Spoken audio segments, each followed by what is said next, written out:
Okay, guys, I believe we are live. So Shane and I literally just got onto the live stream doing our prep work about 2.5 to 3 minutes ago. Neither one of us are fully set up, so I apologize if things are not working correctly. But after coming in, I started the morning in Texas, flew all day today with the kids. We are back home, going live, and I am here tonight with Shane from Lever Monkey, which here's the real deal.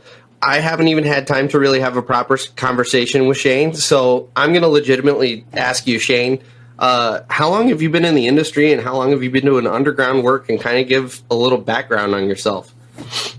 Well, all right. So basically, I've been in the union since 1994. I joined in June of '94. I started actually running heavy equipment when I was probably about 15 years old. So it's, I've been at it a long time. My family on my dad's side, we go back 4 generations as operators. So it's kind of born into it. Gotcha. And so are you guys primarily, I see most of the stuff you guys are doing is it looks like sanitary, but do you guys do a lot of storm water, other stuff? We do it all. If it goes in the ground, we put it in. Gas lines, we work for PG&E. We do all the stuff, even conduits. So we have different divisions. I'm on the larger side of pipe, deeper stuff, the more extreme jobs that we have to go do. Deep stuff is what they usually send me to do. Awesome. So, Dig Nation, what's going on? Colton Construction. I figured that was you. Your channel names are pretty similar, which, by the way, Shane, if you're not following along, if you pull up the actual live stream, you can see the comments. I'm responding to a bunch of comments that we've already built up. So, Brandon, what's going on? We are officially live. Thanks for confirming that. AP is from Britain, and he always comes and hangs out on these things, even though it's like, I don't remember what time it is. It's ridiculously late for him. JJ, how's it going? Thanks for showing up, man. So first of all, can you guys confirm audio-wise that you can hear us okay? Because I'm using a third-party application to do the joint live stream, and I'm not sure how well audio is coming through. So if you guys can confirm that. But yeah, if you guys want, feel free to ask Shane. So I'm just gonna say tonight, we're going to refer all underground questions to Shane because he is far more versed. He's kind of a mainline hull operator anyway, whereas I was the loader man my whole career. So he's going to be way, way more educated on a lot of the underground stuff. So you guys feel free to pick his brain tonight because that's part of the reason he's on here. Obviously, so we can hang out, but also so you guys can really pick his brain on what he does. AP, thanks for confirming. Yeah, so AP, it's already 12:30, so it's already past midnight. Good Lord. Phil, what's happening? He's from Australia, so you're at 7, 8 o'clock in the morning where you're at, I think. So it looks like, Shane, is there any way you could boost your audio volume a little bit? Your mic input? Probably not. Okay. No big deal. I've got it. We'll see what we can get away with. Now. I just talk a little louder. Fair enough. He'll just scream into the microphone, guys. So, here you go. Brandon's firing right off. What's your opinion of JCB, Shane? He's gonna get me all riled right off the bat. I actually got 2 of them on me already. Haven't run a JCB, so I've seen them.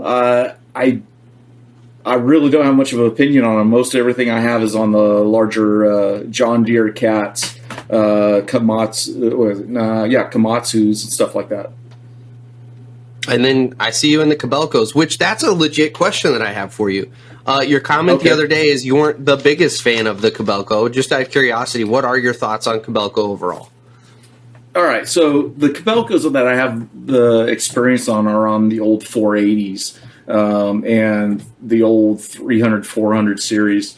Those I really did not like. Those were back in the 90s. So those, they had a lot of issues with overswing where you had to counter your swing a lot. And because the pumps that they had set up on them was like a 2-stage pump. I believe they still have a similar system where when you're coming in, you get into something hard, it'll kick into like a lower gear and pull harder. Well, that runs into a lot of problems when you're trying to be soft around something in hard ground. You coming in, digging around a pipe, and then all of a sudden it kicks, and then now you're in the pipe. Gotcha. Interesting. So I didn't even know about that. Yeah. Yeah, so the newer John Deere 350 that we have on the job site right now, it's probably around 2,000 hours or so, so it's a couple of years old. They bought it for what job was it? It was the Apple II campus that they did in the Bay Area. I got to work on that job for a little bit. Really awesome. Cool stuff that they did there. But that machine seems to be a lot better than the older machines. It is a bit smoother. I do like it a little bit better than the older versions, but it still has the overswing issue. Gotcha. Interesting. See, I never experienced the overswing issue, but at the same time, I was running them like straight off the lot, brand new with plastic still on the seat. So they probably yeah. haven't had that nice, comfortable break-in time where everything's super loose. So, well, and I came from running a Cat 350, 1996 Cat 350, which is about the same size as a John Deere 450 that I run right now, and they had 2 swing motors on it, and this was a rock machine, narrow tracks, big grousers, pads on it, and short stick. It was designed for digging in rock. This thing stopped on a dime, so I was real used. I ran that for 7 or 8 years, so that was just my rig. It went everywhere I went within the company. So when they started a new job, that machine went with me no matter where I dug. If I was in the street, that's what I dug with. Yeah. So at your current company, are you still in that situation where for the most part you get to have your machine kind of follow you job to job, or you bounce a fair amount? I bounce a fair amount. It's whatever machines are available. We have machines that sit and don't get used. Right now in the valley, we have machines that do sit in a yard, and so we get to select from whatever's available. If the machine I want is being used, I have to pick from what's remaining. Oh, that sucks. So is there like a pecking order, or is it literally just whatever's available at the yard? It's literally whatever is available. There is a bit of a pecking order. There's 1 or 2 guys that are similar to my statute within the company. And it also depends on the job. So if I'm on a big job, I will have priority, and they may actually pull a machine I want off someone else's job and swap into one of the other machines to them. So, and that just depends on the jobs. So I'm on a small job. I don't necessarily have priority on the big machines because basically they don't fit.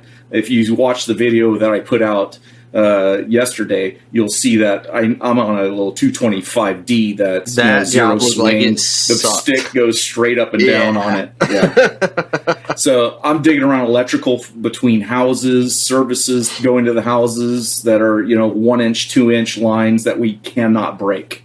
Yeah. So that's a lot of fun doing that stuff. Avoiding the houses, avoiding overhangs. And a lot of these houses are actually built, like their back porches are built on the easement. And so they actually redesigned the pipeline to go around porches, around porches and stuff like that. And you commented that the line seemed awfully shallow for a sewer line. And it is. It really, and we're actually laying the pipe at 0.01%. It is dead flat. Holy crap, it is flat. And they didn't require a force main or anything on that? No.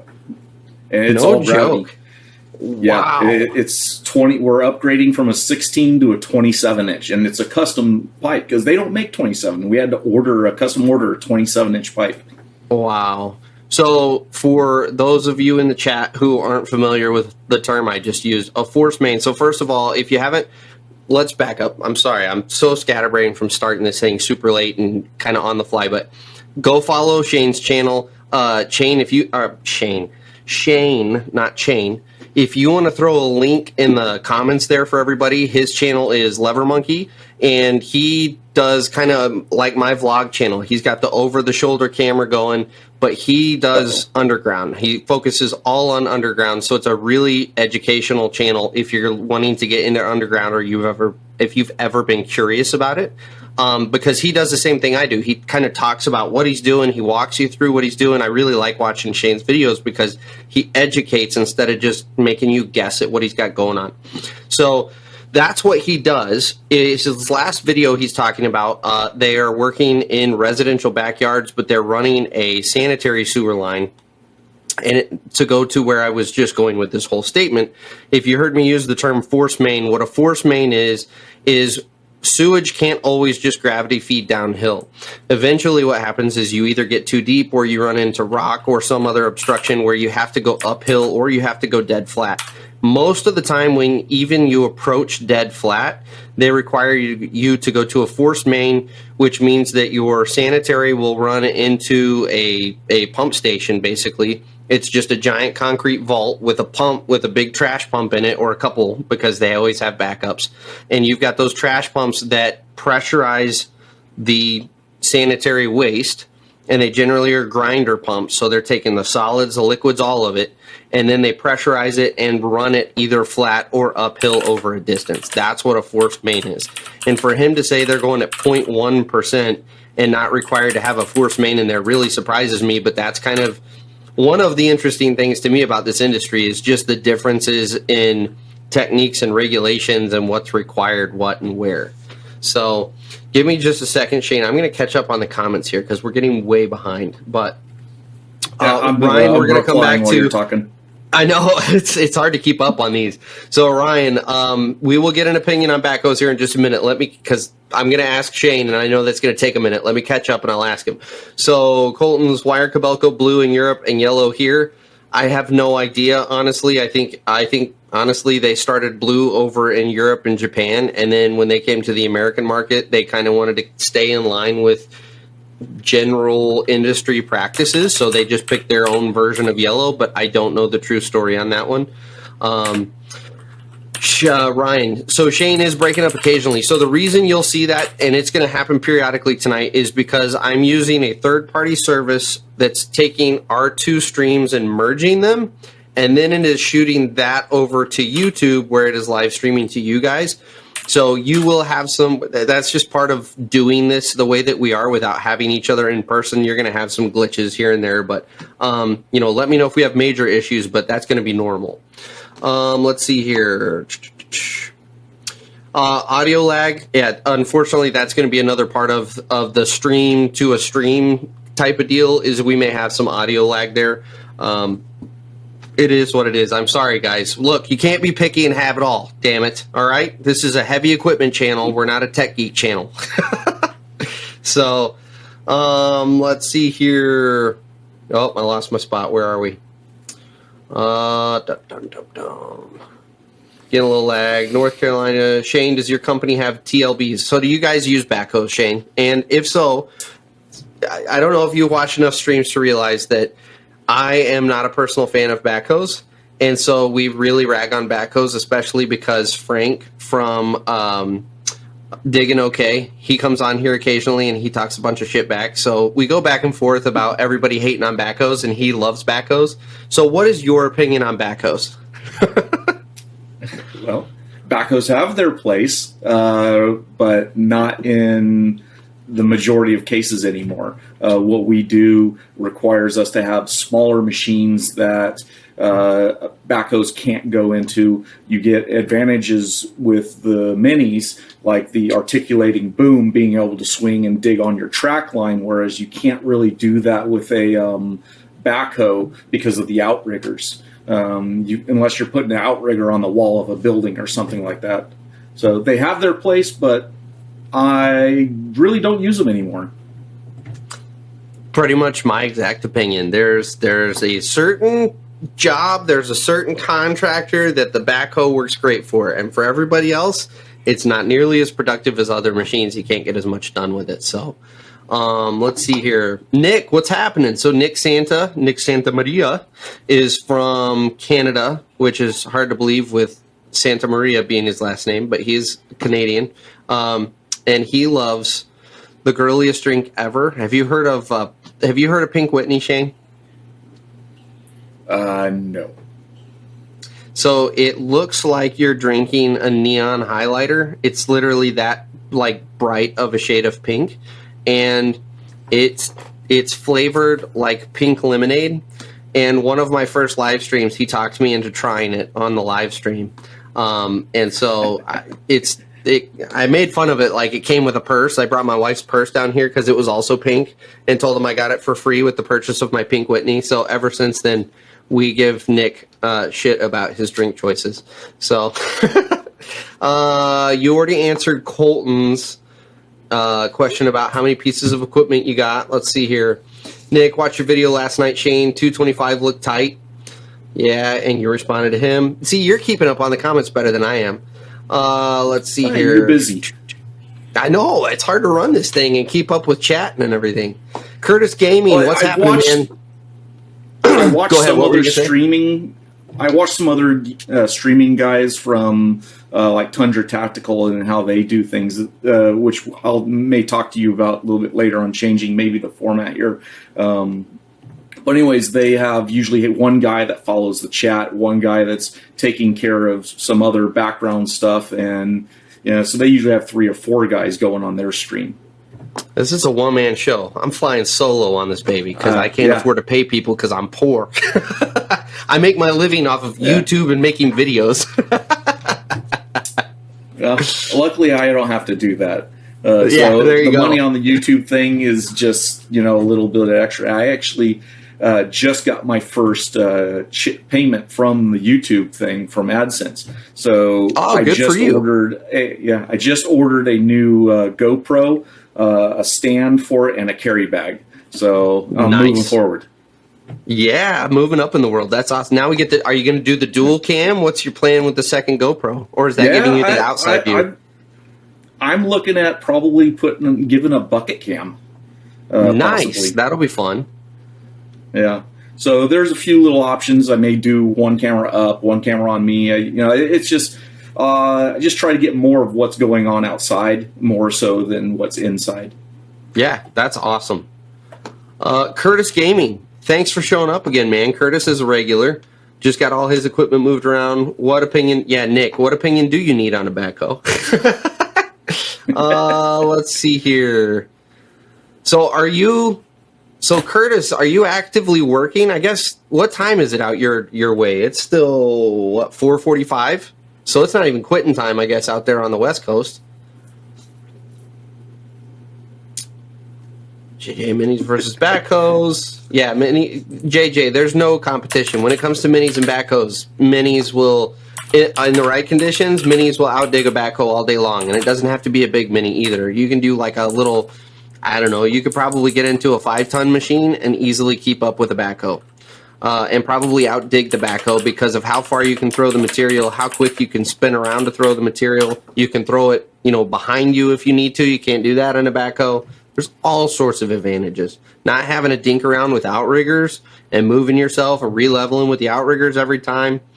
Aaron, what's happening? Aaron's a regular as well. Ryan, can we get a brief history of how Shane got into the industry and how he got into being a mainline hoe operator? Which, by the way, Shane, with the live stream, because people trickle in and out, you'll probably tell this story like 3 or 4 times. Just fair warning. Well, one part that I didn't get into is becoming a mainline digger. It's just working your way up. I started with a small company that was in Brentwood, California, and I worked with them for 15 years. So I started as an apprentice with them. Started on the ground, grade setting, moved up to loader. I laid pipe, I bolted up, I did everything that needed to be done. Once I got off the loader, I ran loader probably for 4 years for them, learned every facet of the loader, was really good on it, and we ran old IT-28s with grain buckets on it. So if you can imagine how big a grain bucket is, full of wet AB, you come up to a ditch and you go to shake your bucket and the ass end comes up. And you just dive right in. And you're shaking the bucket while you're on 2 wheels. But I got pretty good at that. I did used to run around and dive off the side of house pads with a pallet of clay pipe and be able to turn on 2 wheels. So I used to be really good at it. I wouldn't dare try that these days. Gotcha. But it just AP, takes time. You work your way up. Work your way up. Your pipe layer, you swinging in pipe, then you're backfilling, and you're digging services. Then you work up to a digging position full time, and then you go to mainline. So usually you have to wait for a guy to retire to get there. Well, I was about to ask. So your time, how long did you spend down in the hole throwing pipe? It was on and off. Starting out as an apprentice, it was whenever they needed me. If they were shorthanded, the guy didn't show up, I'd be down. I'd jump off the rig and help. So yeah, I'm not afraid of a shovel. So this is the kind of the point I try to make on my channel all the time. Would you give up any of your experience that you got down in the hole, either being on the shovel or slinging pipe? No, I wouldn't give any of that up. I mean, that makes a world of difference in an operator, because from that point of view, especially when you're down in the hole and you have a loader hand dumping rock on top of pipe that you now have to shovel, you go, okay, maybe I shouldn't shake it like that anymore. Yeah, be a little more accurate with it. Yeah, that's just a point I try to make all the time. Go ahead. Yeah, because when you come in, you dump your rock and it hits the wall and hits the side of that pipe. Now the pipe's against the other wall and not in the center of the ditch. So there's a lot of little tiny bits. You got to watch your laborers' hand signals and make sure that you can see the laborers, depending on which way you come into the ditch. Because if you're in a tight area, coming in with the labor on the side that you can see versus coming in blocking him with your bucket. Yeah. So, which, by the way, you're going to have a couple awkward, like me and Shane talking over each other occasionally, and that's simply because of the fact that there's about a 2 to 3 second delay from when I start talking to when he hears it, and likewise when he starts talking to when I hear it. So there is going to be a little awkward stumbling back and forth. Just fair warning to everyone. It's not either one of us being an asshole to each other. So, let's see here.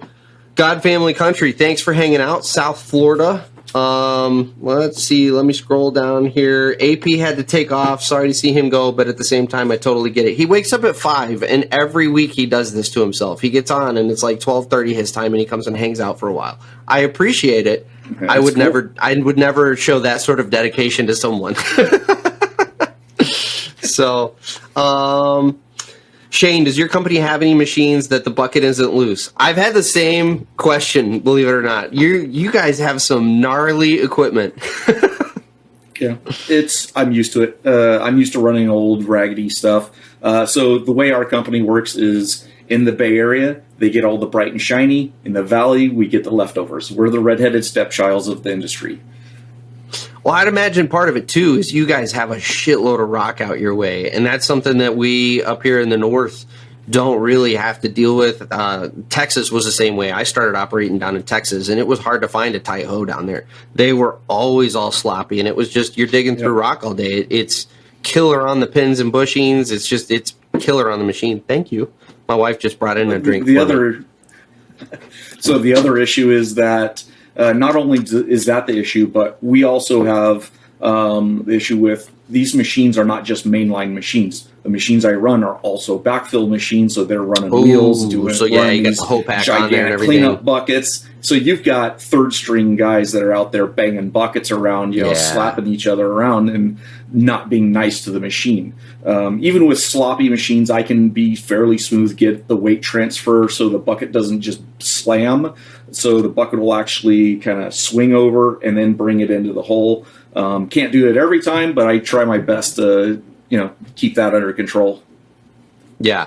So that is one thing I think a lot of people outside the industry don't really get is it may look like you can't be accurate with a sloppy machine. It's like anything else when you get into a new machine. It takes a little bit of time to just adjust to the machine. And you figure out that, okay, if I set the bucket a little off to the right and I swing back to the left a hair, I can tweak it and get it dialed into where that bucket's nice and tight, and I can make my pass and the bucket will stay in the trench the way that it needs to. It's just kind of like anything else. You're learning how the machine moves. It's not fun operating a super sloppy machine, but we're operators and you have to work with the tools that you're given. So, and sometimes it is the machine that just spent the last 6 weeks running a hoe pack and it's all blown out. So, yeah. Let me see. Go ahead. Dig Nation just made a comment. Loose buckets make good grading buckets because they're kind of like tilt buckets. In a sense, yes, and I have used them in that way. I ran a old Komatsu 300. This thing was like an 80s thing, and it had so much slop in it, you could actually grade on a tilt. Are you serious? Awesome. And it was, I mean, the pins were gone. That's in awful. it, no bushings, I mean, horrible. And all it did was backfill. That's the only thing it did. So it wasn't a precise. It's not like you were trying to be accurate with that one. Dig a nice flat pipe trench. I got a question for you. With where you're at in Cali, what's your average temperature right now? 98.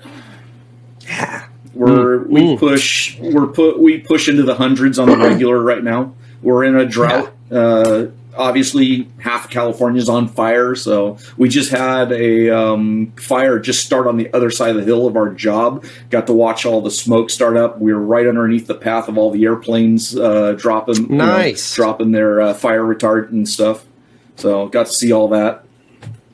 Yeah, that's a good time. Yeah, that's all similar to my experience in Texas. We did have some wildfires break out, but I mean, just the super, super hot temperatures, the totally dry conditions. You got water wagons running all over the place to try to keep the dust at least somewhat controlled. And I know you guys out there in Cali are way tighter on your dust restrictions than we ever were in Texas. So, which that's another thing. That's now that I think about it, the question, what are some things in California specifically that you guys are pretty uptight on that's kind of different from the rest of the industry? Kind of hard to say because the rest of the industry I'm not real familiar with, other than what comments I get on my YouTube channel. So our dust control, I've been on jobs where we've had zero restriction on dust. We worked next to a children's hospital in the Bay Area, and it was zero dust. So we were in mud constantly. I mean, it was basically they had sprinklers running and all this stuff, and it was just constant mud, horrible conditions to work in. But that's what we had to do. So, but yeah, dust is a major issue. A lot of some of the areas we work in, we actually have natural occurring asbestos and other hazardous materials naturally occurring in the ground. Really? What kind of materials? Well, like the asbestos. We were on the last job we were on had lead in the ground, real fine powdery lead. Yeah, it's California is pretty messed up for as beautiful of a place it is. Well, and that does kind of make me think too. California, you guys care enough to actually go out there and do the soil sampling and everything to figure all that out beforehand. Versus here in Michigan, we're just like, go until someone gets sick, and then we'll go test it and figure out what we need to do and how many lawsuits we need to pay. So. Well, with Democrats being the primary, everything, all the tree huggers and everything that live here, that's right. Is the regulations are just way overkill on us. I mean, it's hard for us to actually make money on some of these jobs. Our profit margin is like 5 to 8% if we're lucky. Ooh, that's tight.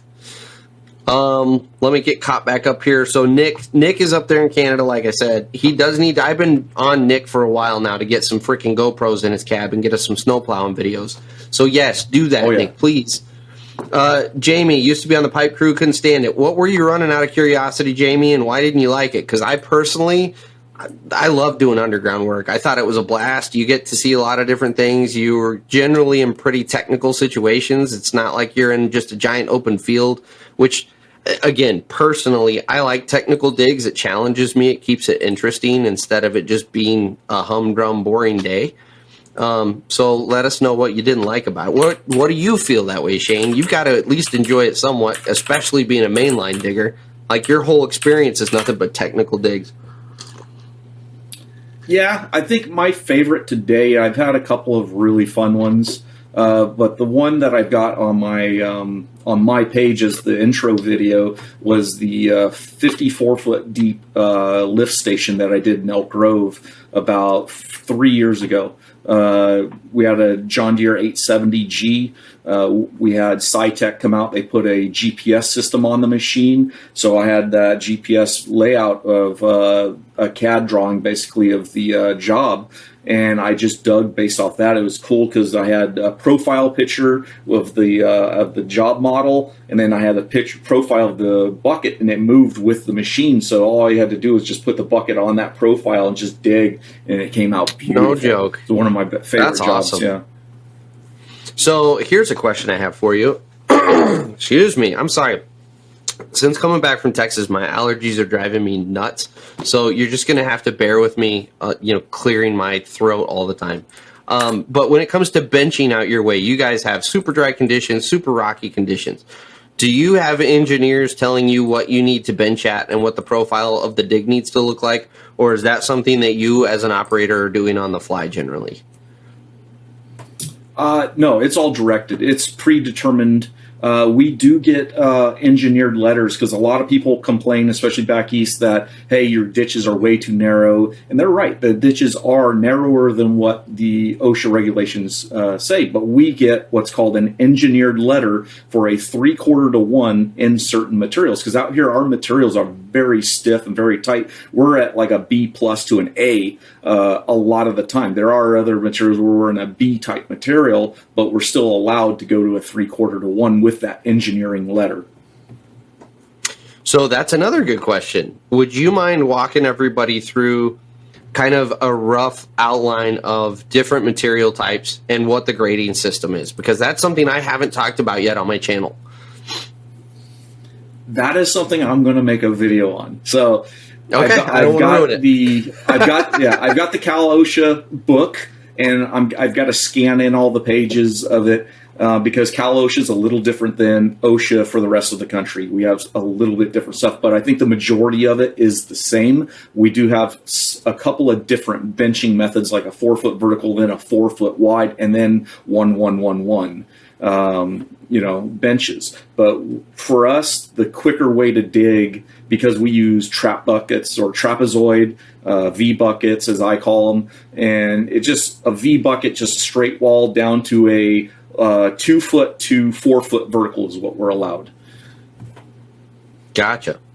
So Colton asked, what kind of cat excavator you got in the background there? That looks like a 345 or so, 340. Yeah, 345.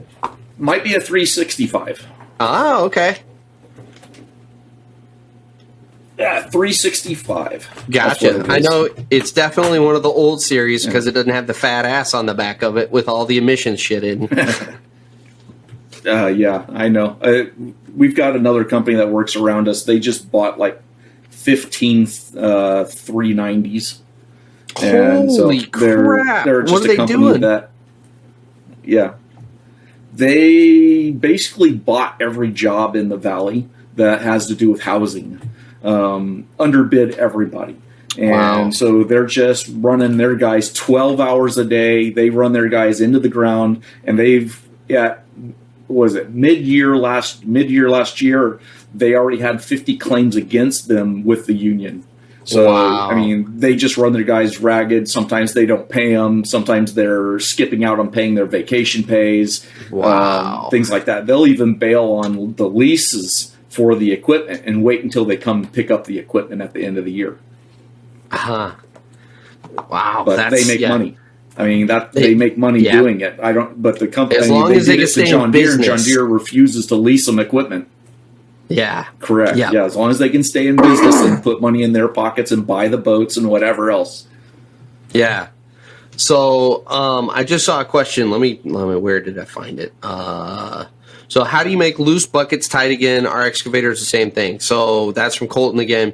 So the way you do that, it's a process called line boring. So you actually have two options depending on the piece of equipment. Case backhoes are one of the only ones that I know in the industry that actually have replaceable bushings that you can pop out and put a new set of bushings in, a new set of pins, and you have basically a factory tight connection. That will to totally rebush, if I remember right from when I was selling equipment, to totally rebush the back end of a backhoe, you're looking like right around $12,000. The alternative to that is what's called line boring, and that's what pretty much everything else in the industry you're going to be stuck doing. So what they do is they have a specific machine that mounts they physically weld it to the side of, let's call it your bucket pin. So they weld it to the side of the stick, and it is absolutely 100% perpendicular to the stick. And then it has an automated welder that goes in there and welds a bead around the entire inside of the area where the pin goes into. And then they flip the tool onto it from a welder over to a mill, and then they mill it back out to the specified dimension of whatever the clearance needs to be for the pin. It's super expensive. So again, going back to our backhoe example, if you were to completely reline bore the back end of a backhoe, you're probably looking at anywhere from $20,000 to $30,000 to do the same job. It is a super, it is a super time-consuming process. It just takes hours and hours and hours to let that machine do its thing, switch tools, do it again. Depending on how much you're having to clean out or how much you're having to put back in, it may take 2 or 3 passes with the welder before you can actually go in and mill it. So that's how you do it. It's expensive, but it's basically the only way you're going to be able to take the slop out of a really, worn out machine. So let's see here. You're cutting out a lot. They're saying I'm getting a lot of messages of you cutting out. Am I really? That's a bummer. So this is a total experiment, guys. They're saying you sound like a robot. Yeah, so this is totally an experiment on using this streaming software to stream to YouTube. So it kind of, tonight, it is what it is. We may have to find an alternative for doing this, because I would like to do more of these, multiple people live streams at some point. So I'll have to do some more research into this if this isn't really working. So, boom. Let's see here. John Deere excavators are made up the road from property. Oh, that's interesting. So he's there in the North Carolina. Must be where their plant's at. Shane, would you rather do utilities or earthworks, where you just move dirt?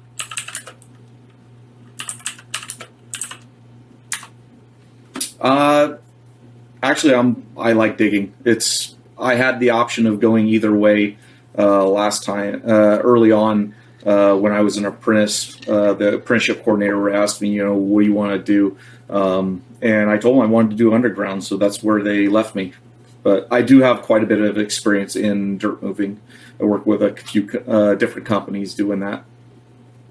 All right, I hate to put you on the spot, but I just thought of something. I might have files transferring upstairs on my other computer. So Shane is going to take over the live stream, ladies and gentlemen, for about 30 seconds while I run upstairs and pause whatever is going on the computer. I'll be right back.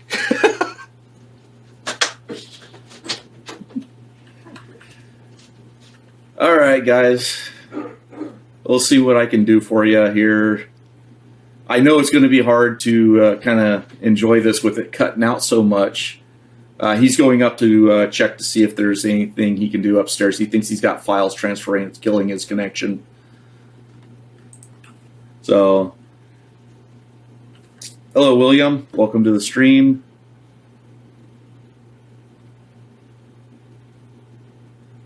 We try to catch up, try and get some of these questions. Just drop. Yeah. Okay. Got a bunch of you guys talking about that. So, if you guys want to take this moment, go check out my stream or check out my channel and go subscribe over there while you're waiting. Okay. Hopefully that's better. Yay, you're back. Hopefully that's better. So what type of connection do you have? So I have Comcast. Like most of the country, I'm beholden to the giant monopoly. Yeah. And yeah, it is what it is. Uh-huh. I was going back and forth with possibly getting a business connection here at the house, because supposedly they won't throttle you and you're guaranteed whatever rate they give you, but it's also like an extra $50 a month for the same speed I have now. So, and up until tonight, I haven't really had any issues. So we'll see what happens here. Okay. Did you answer? I've got like gig down and 40 up. I've got really? a gig down and a 40 up on Holy my. Yeah, what are you paying a month for I only that? get about 200. Yeah. Oh, Yeah, I was going to say, That's outrageously fast. It's because it's mostly, yeah. Well, my wife has. I'm only getting like 200 down though, and it's just because of the wires in the area. I'm outside of the gig network, but I'm paying for it so I could get the 40 up that I'm getting. Gotcha. Yeah, I'm with you. Because I wanted that's the the problem. upload. You start getting into those speeds, you're paying. Important. Yeah, you're paying out the ass for it. So, have you answered, Ryan? Are you? I'm assuming. Well, you've talked about it. You are union, and let's kind of delve into that. What are your opinions on being the union? What are some advantages? What are some disadvantages? Kind of, what's your overall opinion? For me, it was when I first started, I was looking for jobs. I looked into, my mom was an environmental consultant. I looked at working for her versus working. She actually got me some interviews with some environmental companies doing, working with burning dirt and doing other chemical hazardous waste removals. I actually got my hazmat certification when I was 16. But when I was doing interviews and stuff like that, every interview that I went to, the union had a better package to starting pay, health benefits, retirement. They had everything compared to non-union. So that was the ultimate decision. Gotcha. So here's what I'm going to do. For anyone still with us here, I know it's rough. I'm actually recording this entire thing, both my side and Shane's side. And I'm going to throw it together tomorrow, and I will re-upload it as a good file where you guys can actually get the content. So I know it's frustrating for you guys that are here live with us. Feel free to throw your questions down below, and we'll answer them. And even if you can't hear the answer because it's a garbled mess, know that tomorrow you will get your answer in a nice, compact form, because I will upload the actual file. So I do apologize, guys. Like I said, this was a total experiment to see if this was going to work. I had my doubts, going from a live streaming service to another live streaming service, that it was going to be super great and awesome, but it is what it is. Let's see here. So yeah, that's the other thing too. It could just be something going on with my internet tonight, which maybe I made the mistake of calling Comcast and asking about business class. So they're just going to ship my connection down until I upgrade to business. I wouldn't put it past Comcast. So one of the things, I just had issues with the same thing, my internet cutting in and out. What it was the box on the outside had gone bad. You might want to have them come and test the entire line system coming into your house. Yeah, maybe I'll put in a call tomorrow and see if we can get to the bottom of it. Like I said, up until tonight, where we're doing this super heavy back and forth, I haven't really had any major issues with it. So I'm really wondering if that's kind of it. Yeah. Oh well, it is what it is. Anybody else have any questions? Because we may, since the connection's so bad, we may actually shut this down a little early tonight, because I think people are dropping off because the connection's just so bad. So anything else you want to cover, Shane? Like anything you'd like to throw out there? And I know you're responding to a comment, so I'm curious with some small talk. Yeah. Yeah, I just threw up a comment saying we need questions. So I'm very reactive to questions. Me thinking ahead, usually I have to have something pre-planned out. So I'm not, like I said, we just threw this together. I don't have a whole lot of stuff planned for this whole thing. I was letting you have the run of it. Yeah, no, this has totally been an experiment this evening. Like I said, I'd spent all day on an airplane, and I got home just in enough time to get the equipment going, and then I was off to the races. So I don't really have anything else, honestly, tonight. Yeah, see, part of it too, I wonder if it's just my computer struggling, because my computer's super laggy on my end, and this is an older machine, so that might be part of it as well. I don't know. Are you getting lag? Well, I should ask. Okay. Are you getting pretty bad lag on your end? For me, no. I hear you fine, but your image it goes digital every once in a while, and that's probably you're losing them on sound and stuff like that.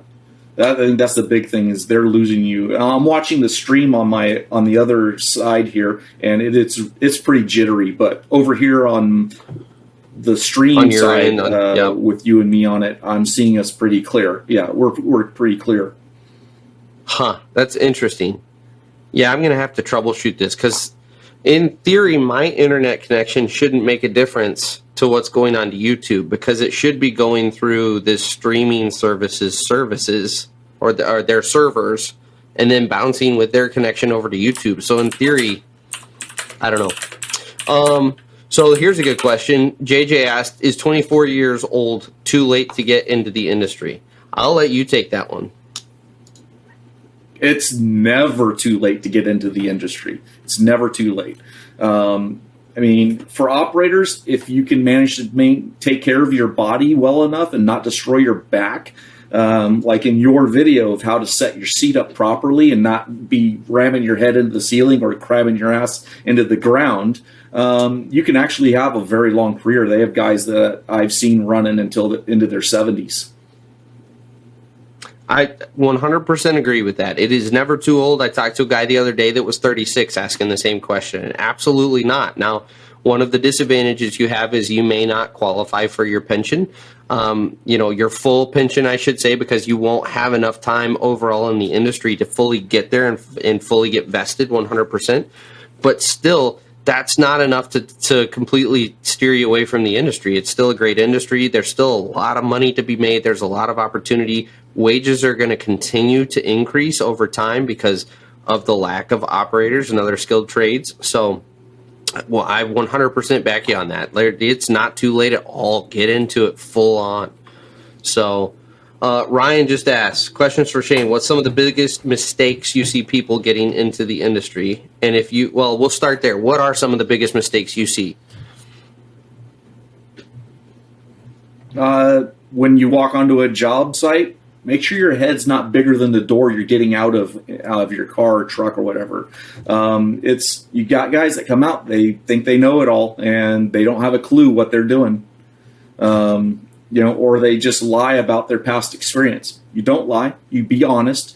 You ask for help when you think you need it, or don't try to be a man and do something that you shouldn't be doing. Ask for help. 100%. The other one I see all the time is getting on your phone. Any second there's any downtime, you pull your phone out of your pocket. On a job site, that's the last thing you should be doing. Yeah. With that, go ahead. I have a DSLR. I whip that thing out every chance I get. As soon as I have a second, I'll whip that out, and I look for the guys on their phone, and I start snapping pictures of all the guys on their phone, and I'm collecting a collage of guys standing there on their phone. Nice. The shame list. That's awesome. Yeah. If you could give someone new one piece of advice to help them succeed, what would it be? And I bet your answer is going to be similar to mine. Listen to the old guys. Watch the old guys. They know what they're doing. They may ignore you, and they may tell. And the biggest thing is we tell stories. And a lot of the stories have a lot of education in the stories. Even though they're funny as hell, there's a lot of education in those stories. 100%. So my version of that was just going to be keep your mouth shut, keep your eyes and ears open. Even if you've been to a trade school of some sort, or you've been to some like skill center, or you've been through even union trainings, you still don't know anything when it comes to being on the job, real world scenario, real world conditions. So don't come out there and think you know a lot, because you don't. You need to keep your mouth shut. You need to say yes, sir, the whole day and freaking learn. So yeah, 100%. Ryan coming at us with more questions. Thanks, Ryan, by the way. We do appreciate this. As an operator, what are your pet peeves that laborers do that make your job a lot harder? Get in the way. Constantly you get the new guy that's just wandering around with his thumb up his butt, just in your swing zone, walking on the blind side. It's just not being where they need to be. Or like a pet peeve would be The new guy, I understand it. You're learning. Guy standing there with shovel in hand, staring at someone that's struggling and not jumping in to help. If you think they need help, jump in and help them. I was just about to say that's the best part of those sort of guys too, is they're generally the ones that are the most clueless, and so they're not only standing in the way, but they're either daydreaming looking at the clouds, or they're the guy on their phone, to the point that even though you're 10 feet away from them in the machine has stopped because you're waiting for them to pick up the hint. You still have to honk at them before they finally get the message that they need to move. Like, that's my favorite part about those guys. You got to break that glazed over look on the face. Yeah, absolutely. And then they'll go from that spot to another spot where they're equally in the way. And it's like, what have you been doing the last 6 hours with me? You know I'm going to swing that way. Yeah. And another thing is right now, if you notice in a video, I've got a lot of guys on the job, and that's because several of them are trainees. We're actually in the process of training a lot of new guys, trying to build up some skills to replace some guys that are going to be retiring. Me, I plan on retiring in 7 to 9 years. I've got to find a guy that's going to replace my position. Yeah.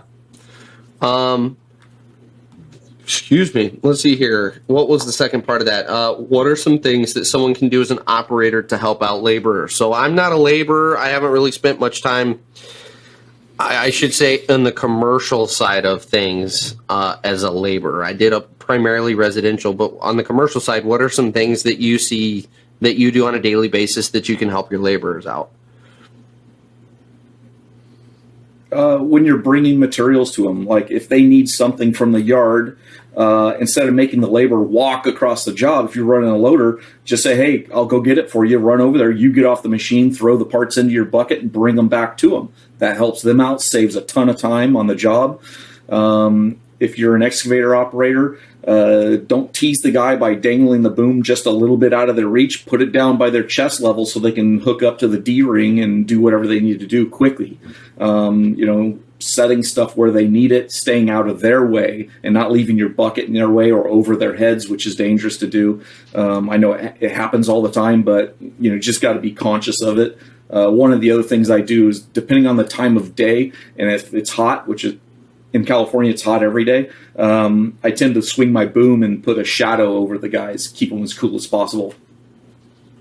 So I'll add a couple things that I used to do as well. So paying attention to what your laborers are doing will give you an idea of what they are struggling with. And a prime example is when I was a loader man for a pipe crew.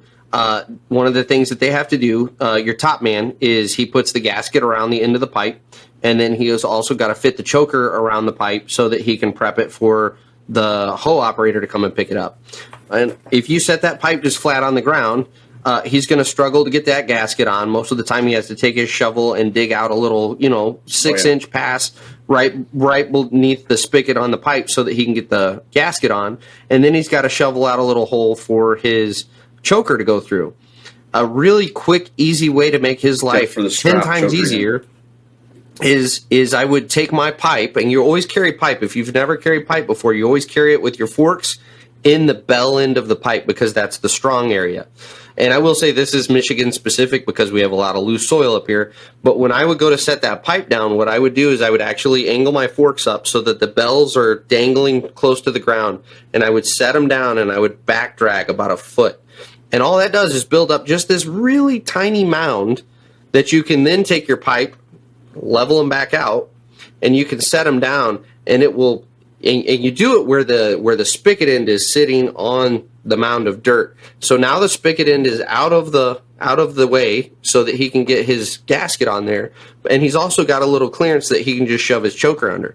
That's something super, super small, but it makes for you in the machine, I should say, but for your laborer, that makes his life way easier. He's doing way less work throughout the end of the day. He's working way, way less, and he's going to have more stamina. He's going to be a little quicker on getting that pipe hooked up to the excavator because he hasn't been sweating his balls off all day shoveling to get his choker around the pipe.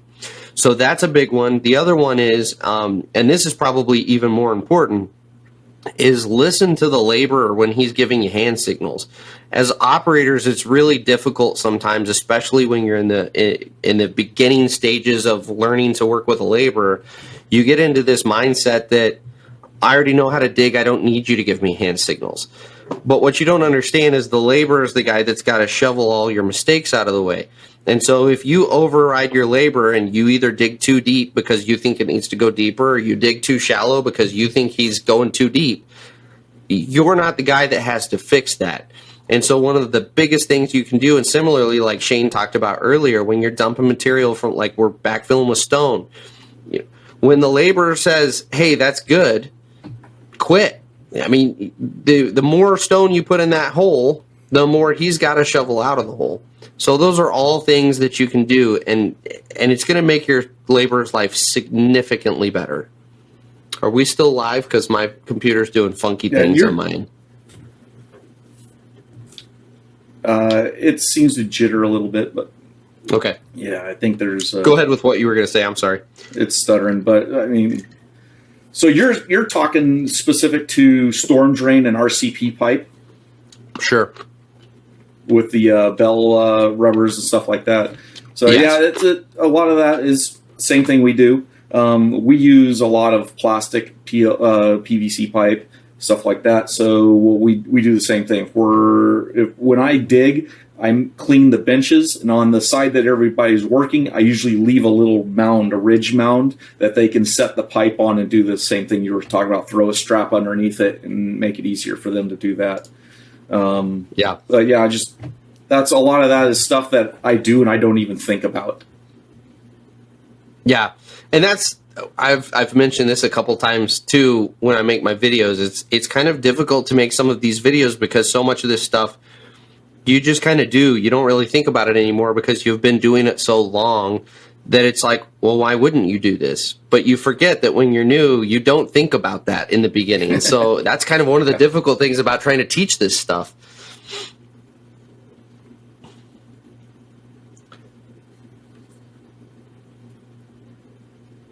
So let's see here. Okay, Ryan.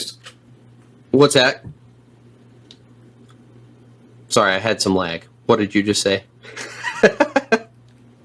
Oh, I was thinking JJ. He had a question there too, or about people bragging. Yeah. There are people that love to brag, and the best part about it is, and I've said this before, and it's been on every job site. If there's one thing that's consistent in this industry, the guys who come out and talk the loudest about how awesome they are generally the ones that are gone by noon. Like they don't have the skills to back it up. I'm assuming you find that to be true as well. Yeah. Oh yeah, I've had guys that show up that said they're the world's best operator and that they worked for all these other companies and ran all these machines. It says, well, as an apprentice, they're supposed to allow you to run all the machines so you can get experience. It doesn't mean that they're letting you do it because you're good. Right. And then, he goes to another company and brags about all the machines he's run.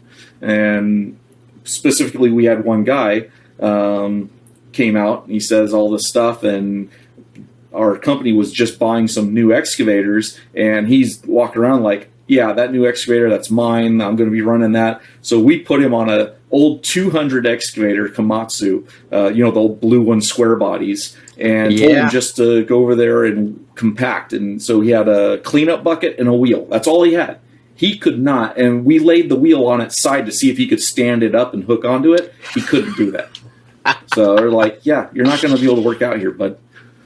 The reason he's ran so many machines is because they kept kicking him off of them, and they just had to cycle through them. Yeah. Oh, let's see here. So Ryan, so I've made a video talking about how to dig flat and level in an excavator. But coming from another operator's perspective, what are some tips that you have for helping guys make a nice flat level pass from within the cab? Any tips you can give out? The way I typically do it is, so digging this direction, I dig and come in up, like that, and then make my final pass flat. And if I've got a good grade setter, I'll usually talk to him before the job. And typically, if he stands far enough back, about 10 feet from where I'm digging, if he's got the eye for grade, he can look down the ditch, pick a rock off the side of the ditch line, you just throw the rock right where it starts to curve up, and I can pick that grade up and just keep following it until I get to where it needs to be. And then he'll just come through when he thinks it's done doing that. He'll say like that, and I'll make my final pass, and then he'll run through with the laser and give me the go sign.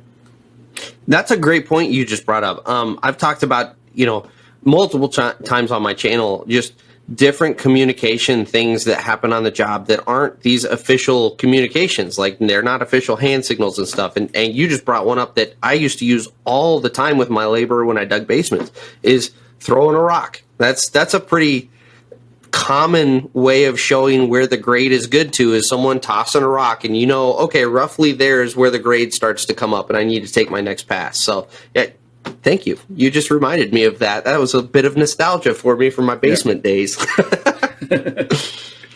One of my longest grade setters I had with me, he used to sit there, read a book, and he'd look over and then just toss a rock and go back to his book until he thought I was done, and then he'd tell me to stop, and he'd run the rod, and then we'd move on. We dug thousands of feet, and not miles of ditch that way. That's and I've talked about this a lot too. One of my favorite aspects of this industry is that relationship that you start to develop with your laborer, to where absolutely your laborer can sit there and play on his phone, read a book, whatever he's going to do, because you just know each other so well that he knows when you're getting close that he needs to go over there and check it. And he's going to catch it. You don't have to worry about honking your horn or yelling at him or anything. He's on the ball. So that's a fun relationship in this industry. Yeah. And it's a rare one too. It's very rare. It is. You got to find the right guy. Absolutely. Every freaking week. So this guy is a regular. Viljalmer Alifir. I think he's from, I can't remember. He's somewhere in the Middle East. I can't remember. But he wanted to know, and I'll let you answer this one specifically where you're from, but what part of the country are you in? And he apparently was watching one of your videos where you were moving that massive rock around. Yeah. I'm on the West Coast, California, Central California. We work in an area, sometimes we have a town that's called Rockland, and that's usually where we find all the biggest rocks. I've run trenchers through rocks. Saws, dug through stuff. I mean, one of the rocks I just pulled out of this job was huge. I posted it up on Pipe Layers on Facebook, and everyone didn't care about the rock. They cared about how messed up the paint was on my counter swing, or on the counterweight. But gotta love the internet. I mean, I've pulled rocks out of the I've pulled rocks out of the ground that were so big a 750 couldn't pick them up. Yeah. We had those down in Texas too, where we had a 385 running on this job, and the 385 couldn't lift this. I mean, it was easily the size of a small school bus, and this thing's doing everything it can to move it around. Pretty incredible. That's one of my favorite parts of the industry too, is like, you think about the amount of power that these machines output to be able to move that stuff around. Like, that blows my mind. And like, you're the man. You're the guy that's sitting up there doing it, controlling all that power, and you're responsible for all of that. So, and the other part of that responsibility is not destroying the machine with its own power. Yes, 100%. That's responsible operating, or killing somebody in the process. So, I have a question for you. What's your favorite machine to date that you've run? Well, you just mentioned it, a Cat 385. Got to run one of those back in 2006 because we were in hardpan and rock, and it had it wasn't a long reach, but it had the longer stick on it. The long stick, yep. 53 feet of reach. Yeah, so it had 53 feet of reach, and each set, when I was digging storm drain, it was a 5-foot bucket. We were about 6-7 feet deep, but I was digging 35-foot sets. and there was 4 guys rocking the trench and 2 loaders chasing me. And they would get up to the back of my bucket, and I'd slap that bucket down, pull grade, and they'd go, "Damn it!" That was my first experience in a 385. I got in that, and I was like, I need a set of binoculars to see what I'm doing out there. Like, it's way the F out there. Oh, yeah. Here's kind of a piggyback question to that. What's the most interesting machine you've ran? Because I noticed in one of your videos you're running a full-on like trencher. So what's one of the more interesting machines so you've the run? trencher is probably the most interesting, I guess. I trenched a job up in the Rockland area, I believe. And that was about 9 miles of trenching through granite. There were days we were only getting 2 feet an hour. We were going through 5 boxes of teeth a day. Holy crap. At like $600 a box. Yeah. Wow. So we would go through like around 52 teeth a day. That's unreal. But then there would be the days when we get a zone between rocks, and we'd pull out 1,000, 2,000 feet of trench, in a day. Wow. Then we'd hit a rock, and it'd be 2 days going through a rock. Yeah. So Ryan, here's a great question. What's the deepest dig Shane has done with trench boxes? Cousin used to be a mainline hoe operator before starting with his company. Deepest was 38 feet with a case 700. Rocking the case. Yeah, baby. My deepest with shields is probably about just 29 feet. I think it's the deepest I've done with shields. Other than that, I just did a job. We were 32 feet, but it was open trenched, and we had a 10-foot box at the bottom. So, a question I just thought of.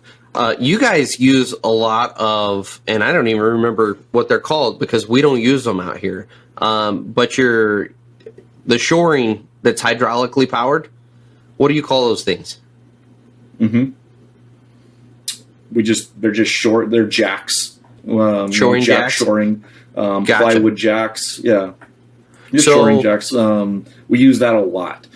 So would you prefer digging with those, or would you prefer digging with trench boxes? Because trench boxes to me seem like they would be a lot less hassle just because you can drag the whole box along with you. You're not having to deal with all these extra components that your laborers are having to fool around with.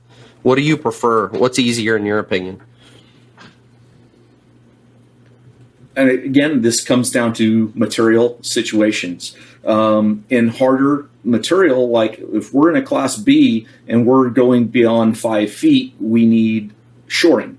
So there's no sense in going an extra foot wider on the trench if we can just throw a jack in every 6 feet. That's what's required in class B material. So that's really fast. And then plus we have a hydraulic jack pump. So all we do is we fire it up, we hook up to the shore, so they're not using the hand pump, and you just pump it up. Done.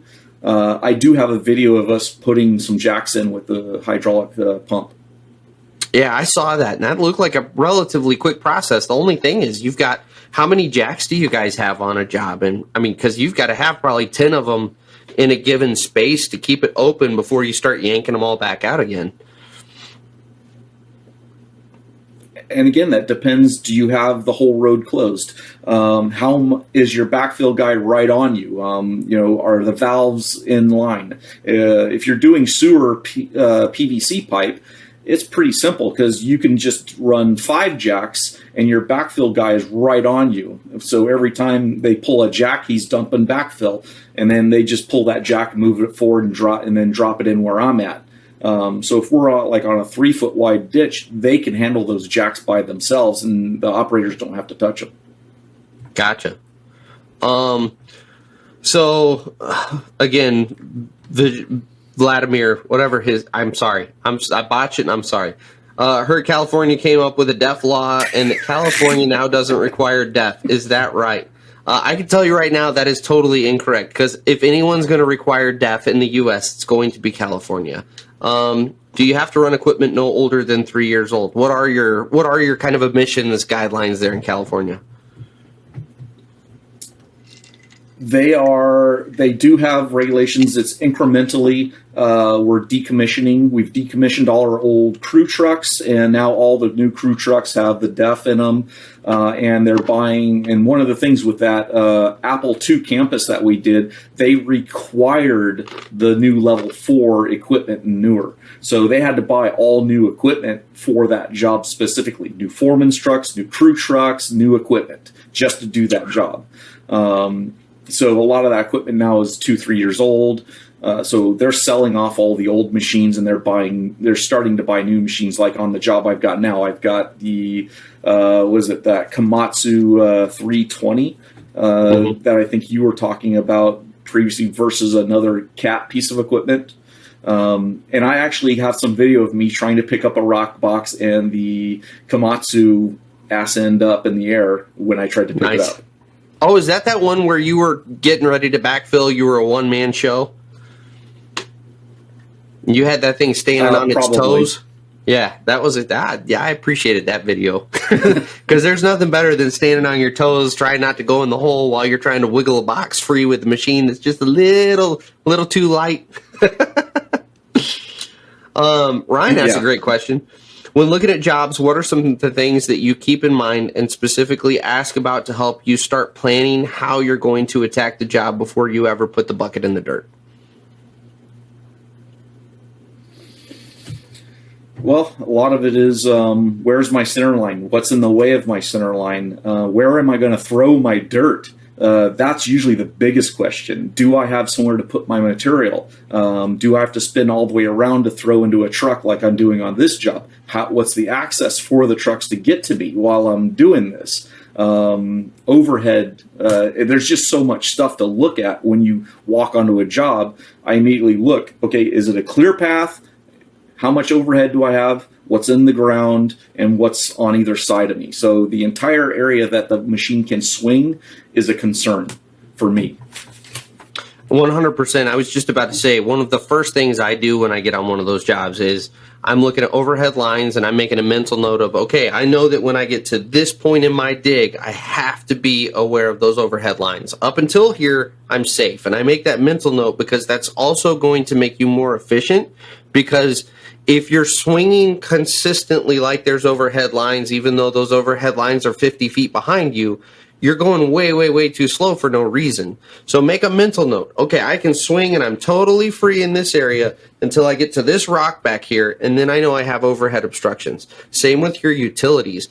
All of that needs to be pre-planned. Another one that Shane just touched on is if you don't throw your dirt in the right spot, you totally seal off access for, and again, we're sticking with underground here, you totally seal off access for your loader man to get to the hole to backfill.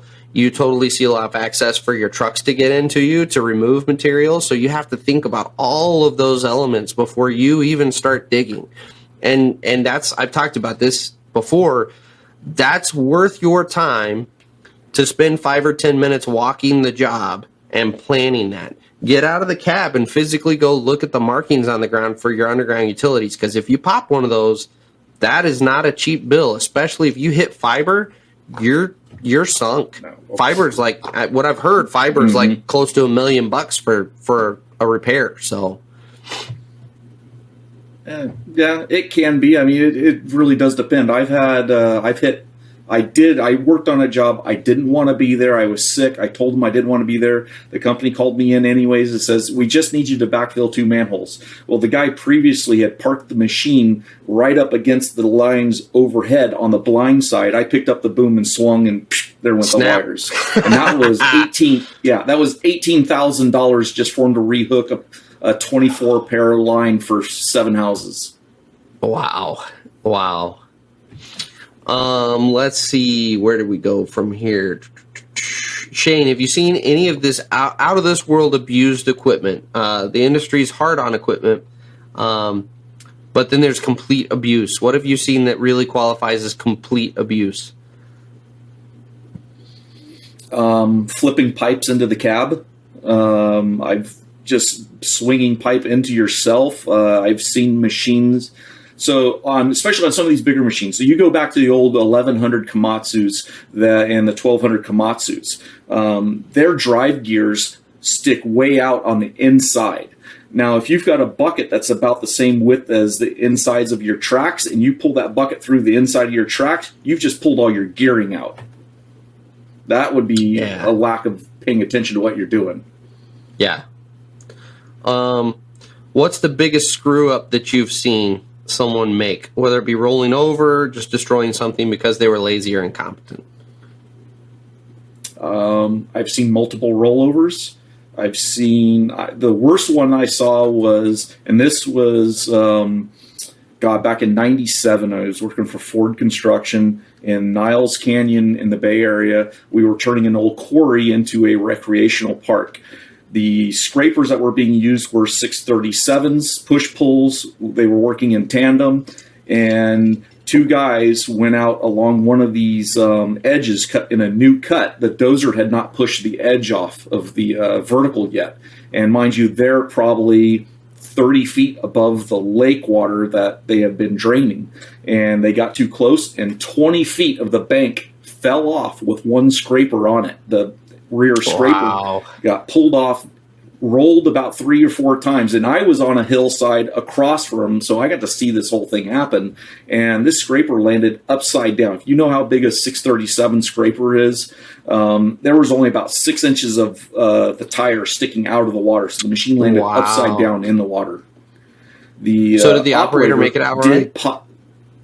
Operator popped out of the water. There was a mechanic that hated operators working on a J-stand for water just there, and he dove into the water. And the running joke was the only reason that guy jumped into the water wasn't to save your butt. It was to see if you shut the machine off before you hit the water. That was the running joke anyways. But he popped out of the water, and his story was all he remembers is popping his seatbelt and popping out of the water. Now, this is a fully enclosed cab. He doesn't know how he got out of the cab. Wow. And when the scuba diver came in to hook it up to, for us to pull it out, he said all the windows and doors were shut. So maybe he got thrown out or something like that, and the door shut behind him. Wow. Yeah, it was crazy. And the guy that was in the front scraper, the lead guy, he did get he got fired because he tested positive for drugs.